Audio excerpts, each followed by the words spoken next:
우리가 어제 나눈 말씀에는 떡 굽는 관원장과 술 맡은 관원장이 그 꾼 꿈을 요셉이 해석해 주는 것을 우리가 말씀을 묵상했죠. 그리고 그 된 일로 인해서 술 맡은 관원장은 전직을 회복하고 떡 맡은 관원장은 매달리게 되었다라고 하는 것입니다. 그러나 술 맡은 관원장이 어찌 보면 요셉이 그 꿈을 해석해 줌으로 인해서 생긴 일이지만 40장 23절 마지막 절에 보면 요셉을 기억하지 못하고 그를 잊었다 이렇게 기록되고 있어요. 그리고 41장 1절의 말씀에는 만 2년 후에 이렇게 되어 있어요. 그러니까 2년의 세월이 또 흘렀다는 거예요. 그간에 요셉에게 있었던 것들을 가히 우리가 상상해 볼 수 있다는 거죠. 충분히 술 맡은 관원장이 자기 전직을 회복했으면 이 요셉을 기억하고 그에게 어떤 혜택을 주거나 아니면 충분히 감옥에서 나올 수 있게끔 이렇게 조치를 취하지 않았을까 하는 생각을 해보는 거죠. 왜 만 2년 후에나 이런 일들이 일어났을까? 바로 그것이죠. 우리가 살아가는 방식이 그렇습니다. 사람에 의존하지 아니하고 하나님께 의존하면서 그의 인도하심을 바라고 기다리는 신앙이잖아요, 사실. 우리가 어떤 기도했을 때, 우리가 어려움을 겪었을 때 기도하면 그것이 바로 응답되기도 하지만 때로는 하나님의 때를 기다려야 될 때도 있다는 거예요. 사람이 곧 도와줄 것 같고 그 도움을 통해서 내가 어려움을 모면할 것 같지만 그 기대는 오래가지 못해요. 마찬가지로 술 맡은 관원장이 잊어버렸고 그 만 2년 동안의 시간을 다시 감옥 안에서 지내야만 했어요. 그러나 만 2년이 지난 후에 하나님께서 개입하시는 거죠. 이제는 바로의 꿈을 통해서 나타나시는 겁니다. 그래서 이 바로의 꿈이 이렇습니다. 살찐 7 암소가 강가에서 풀을 뜯고 있는데 다시 흉하고 파리한 다른 7 암소가 나와서 그 살찐 7 암소를 잡아먹는 꿈이었습니다. 뭐 딱 우리가 들어도 야 이거 좀 뭔가 불길하다. 좋은 게 앞에 있고 나쁜 것이 뒤에 있다. 이런 느낌이 좋지 않지 않습니까? 그런데 그 꿈을 꾸고 깨었다가 다시 잠들었는데 역시 비슷한 맥락의 꿈이 꾸어졌습니다. 한 줄기에 무성하고 충실한 7 이삭이 나오고 그 위에 가늘고 동풍에 마른 이삭이 나오는데 그 마른 7 이삭이 충실한 7 이삭을 삼키는 꿈이었습니다.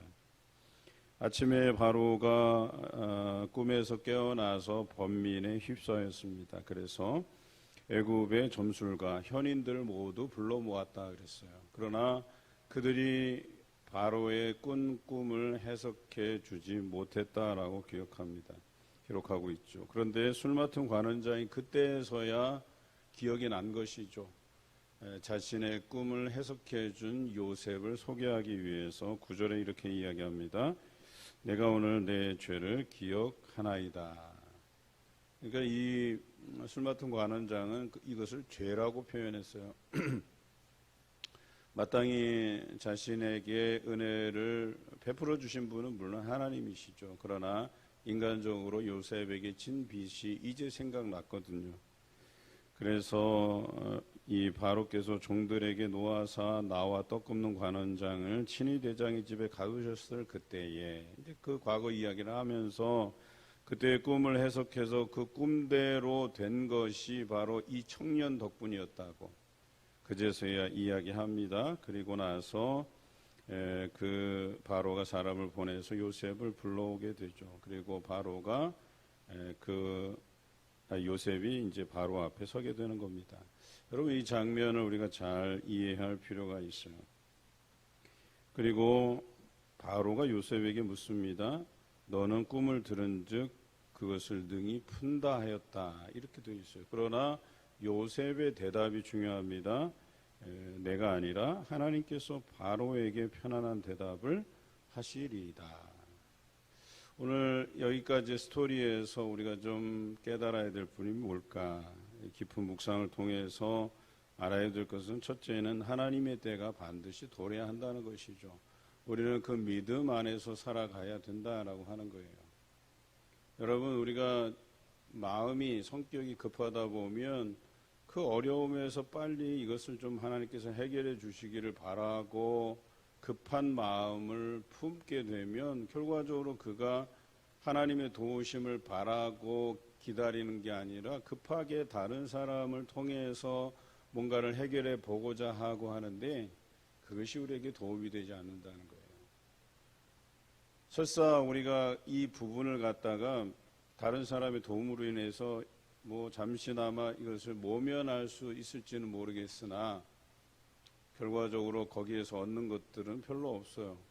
왜냐하면 또 누군가에게 의존적으로 가야 될 뿐만 아니라 우리가 하나님께 도우심을 입은 자로서의 삶, 그것을 잊어버리게 되는 거죠. 이것이 우리에게 얼마나 손실이냐라고 하는 겁니다. 그래서 만 2년이라고 하는 세월 동안에 그가 감옥에서 갖은 비난을 들었을 거예요. 야, 뭐 하나님이 너 형통케 해 주는 사람으로 알고 있었는데 하나님이 널 버리셨나 보다. 이렇게 그 술 맡은 관원장을 통해서라도 도움을 얻을 수 있는데 그가 너를 기억하지 못하는 걸 보니까 사람도 널 버렸고 하나님도 널 버렸고 마치 이렇게 생각될 수 있는 기간 아니겠어요? 만 2년이라고 하는 세월이. 그런데 요셉은 그렇게 생각하지 않았다는 거예요. 언제라도 하나님께서 나를 인도해 가실 것이라고 하는 이 확신 안에서 살았다는 거죠. 하나님의 사람이라면 이런 믿음 안에서 살아가는 거예요. 여러분, 그 세월 동안에 내가 하나님을 의지하지 않았더라면 요셉이 술 맡은 관원장을 얼마나 원망했겠어요. 저 사람이 나한테 저럴 수 있는가. 그 생각 가지고 아마 폐인된 삶을 살지 않았을까 하는 생각이 들어요. 우리가 흔히 드라마나 영화에서 나오는 소재 중에 하나가 뭐예요? 내가 사업에서 실패했을 때, 뭔가 직장에서 쫓겨났을 때, 또 사람과의 관계가 깨졌고 또 누구랑 사귀다가 헤어지고 막 이럴 때 보면 극단적인 생각을 하는 사람들이 있어요. 그렇지 않아요? 실패했다고 손목 긋고 옥상에서 떨어지고 뛰어내리고 또 그 애인이랑 헤어졌다고 해서 또 그 애인 집에 가서 막 그 사람들한테 난동 부리고 사람을 죽이고 막 이런 일들이 막 비일비재하잖아요. 왜 그런 거예요? 내가 사람을 의존하기 때문에 생겨나는 것 아니겠어요? 하나님의 때를 기다리지 못해서. 그러나 하나님의 때를 기다리다 보면 내가 그 어려움을 잠시나마 당할 수는 있으나 하나님께서 나를 단련하시고 나를 순금같게 나오게 하신 때가 있다는 거예요. 하나님의 때가 있다는 거예요. 하나님께서 다듬어서 귀하게 사용하실 것이라고 하는 그 믿음 안에서 살면 그 만 2년이라고 하는 세월이 그에게 기도의 시간이고 또 하나님을 깊이 묵상할 수 있는 시간이고 하나님을 신뢰하는 시간으로 만들어갈 수 있다는 것 아니겠습니까? 우리도 마찬가지예요. 그런 어려움을 겪을 때 하나님을 더욱 신뢰하고 하나님께 더욱 기도로 나아가고 하나님을 깊이 묵상하는 그 기간으로 만들어야 된다는 거예요. 그래야 우리가 세상에 대한 원망이 없어지고 사람에 대한 원망이 없어지고 원망이 없다는 얘기는 그 사람에 대한 신뢰를 가지지 않는다는 거예요. 결과적으로 우리가 신뢰하고 믿을 만한 분은 하나님밖에 없다라고 하는 사실이에요. 우리는 이것을 알아야 된다는 거죠. 두 번째는 요셉이 대답한 것에서 힌트를 얻을 수 있어요. 하나님께서 내게 위임하신 거잖아요. 맡기신 일이잖아요. 내가 잘나서 맡긴 게 아니잖아요. 여러분, 바로에게는 그 나라를 통치하는 점술과 현인들이 잔뜩 있어요. 그러니까 그 앞에 선 요셉은 정말 보잘것없는 사람이에요. 초라한 사람이에요. 배운 게 많지 않은 사람이에요. 그리고 어릴 때부터 오냐오냐 귀하게 자란 청년 아니겠어요. 물론 저는 그 팔려가는 과정과 또 종으로서의 신분 그리고 감옥에서의 만 2년의 세월이 그를 하나님께서 다듬어 가시는 과정으로 분명히 설명이 되지요. 자, 이제 그가 그런 바로와 그 현인들 점술가 앞에 섰어요. 그리고 네가 그 꿈을 다 해석할 수 있는 자냐 그랬더니 내가 아니라 우리 하나님께서 보이신다고 이야기하는 거예요. 이게 중요하다는 거예요. 오늘 여러분에게 주신 기회, 직분, 자리, 물질, 이것의 원주인은 하나님이세요. 하나님께서 여러분에게 맡기신 거예요. 그런데 하나님께서 여러분에게 맡기신 걸 가지고 내가 잘나서 내가 가진 것이니 그걸 마구 휘두르고 내가 마치 이것을 얻은 양 그것을 사용한다고 하면 하나님께서 기뻐하실 리 없지요. 당연한 것 아니겠어요? 하나님께서 내게 위임하신 것임을 드러내야 돼요. 오늘 요셉에게 이 꿈을 해석하는 능력은 자신에게 주신 능력이지 내가 가진 능력이 아니에요. 내가 노력해서 얻은 능력이 아니라는 거예요. 이것은 하나님께서 전적으로 우리에게 주신 거예요. 이 요셉에게 주었듯이 여러분들이 오늘날 가지고 있는 지위, 직분, 물질, 여러분이 소유하고 있는 모든 것이 다 여러분 것이 아니고 하나님의 것임을 기억하셔야 돼요. 하나님께로부터 위임받은 것들을 가지고 여러분 생각대로 여러분 마음대로 사용해서 되는 것이 아니라는 거예요. 국회의원들도요, 자기 마음대로 하잖아요. 그러면 그 지역구의 주민들의 생각들을 반영하지 못하고 국민들의 생각들을 반영하지 못하면 끌어내려지는 거예요. 더 이상 국회의원 해먹지 못하는 거예요. 여러분들도 마찬가지예요. 군수가 일을 열심히 하면 열심히 하네. 그럼 다음번에도 밀어주는 거예요. 그렇지 않으면 끄집어 내리는 거예요. 국민에 의해서 선출되고 국민의 뜻을 따라서 그것들을 반영하려고 노력하는 사람이 진정한 국회의원이고 군수고 군의원이고 도의원이고 그런 것 아니겠어요? 하나님의 사람으로서 살아가는 방식은 하나님께서 주신 것임을 이해하고 그것들의 10분의 1을 10가지를 다 주셨지만 내가 그 한 가지라도 열을 드리는 심정으로 하나님께 드리라고 지난번 우리 김남순 소장님이 강조했던 것 아니겠어요? 그게 그리스도인으로서 살아가는 방식 아니겠어요? 내게 주신 직분, 거기에 합당한 게 우리가 행하는 것, 그걸 위해서 세워진 직분이라는 거 여러분 기억하셔야 돼요. 첫째로는 하나님께서 여러분을 세워주신 것이고, 두 번째는 우리 항존진 같은 경우는 성도들이 여러분들에게 위임한 것이잖아요. 교회를 아름답게 통치하고 교회를 아름답게 이끌어가고 또 헌신적으로 모범을 보여달라고 또 여러분들이 먼저 앞서 나가시도록 세워주신 직분 아니겠습니까? 그런데 그걸 가지고 내가 게으르게 하고 또 내게 주어진 그 위임된 권한을 하나님의 뜻대로 사용하지 않고 성도들의 뜻대로 사용하지 않는다? 자격이 없는 거죠. 그거는 마찬가지예요. 그런데 요셉은 정확히 알았어요. 이것이 하나님께서 내게 주신 능력임을 그가 고백해내고 있잖아요. 내가 해석하는 것이 아니고 하나님께서 여러분에게 보여주실 것이라고 이야기하는 것. 우리가 이런 신앙, 이런 믿음의 소유자여야 된다라고 하는 것이죠. 목사도 마찬가지예요. 하나님께서 주신 직분이지 어떤 분은 그래요.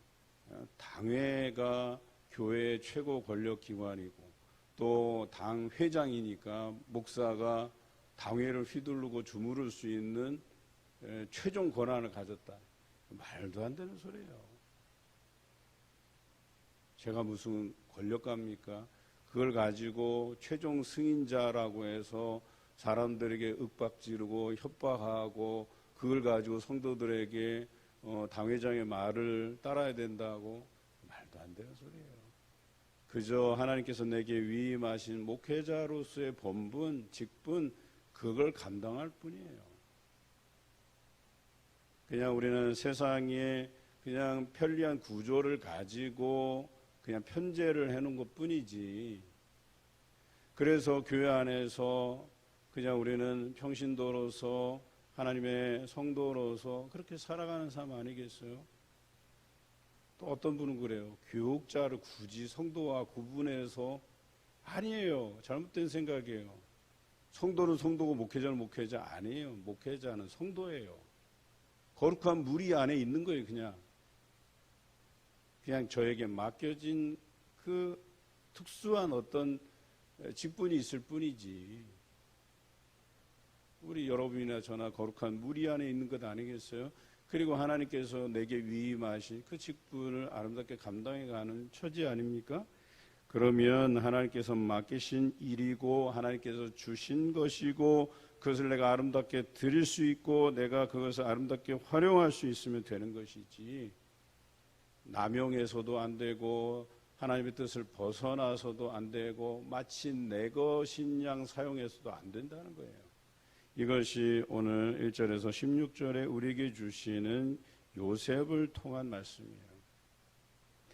또 한 가지는 이렇습니다. 여러분, 이 요셉이 마치 버림받은 것처럼 그 감옥에서 2년의 세월을 보냈지만, 여러분, 하나님께서 결코 그 요셉을 버리신 일이 없다라고 하는 사실이죠. 로마서 8장 38절과 39절에 이렇게 나와 있습니다. 내가 확신하노니 사망이나 생명이나 천사들이나 권세자들이나 현재일이나 장래일이나 능력이나 높음이나 깊음이나 다른 어떤 피조물이라도 우리를 우리 주 그리스도 예수 안에 있는 하나님의 사랑에서 끊을 수 없으리라 그랬어요.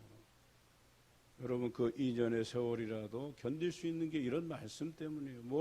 우리를 향하신 사랑이 이런 말씀 여기에만 있는 게 아니잖아요. 성경 어느 곳을 찾아봐도 우리를 향하신 그 하나님의 사랑을 우리가 발견할 수 있다라고 하는 것이죠. 말씀에서만 발견하는 게 아니잖아요. 우리 삶에서도 발견하는 것이잖아요. 그런 사랑을 굳게 신뢰하고 어려운 때를 하나님만 바라보고 믿음으로 나아가시기 바라요. 그리고 내게 주어진 기회가 오면 내 것이 아니라 하나님께서 주신 것이라 고백드리고 하나님의 뜻대로 그것을 사용하시는 지혜로운 여러분 되시기를 주님의 이름으로 기원합니다.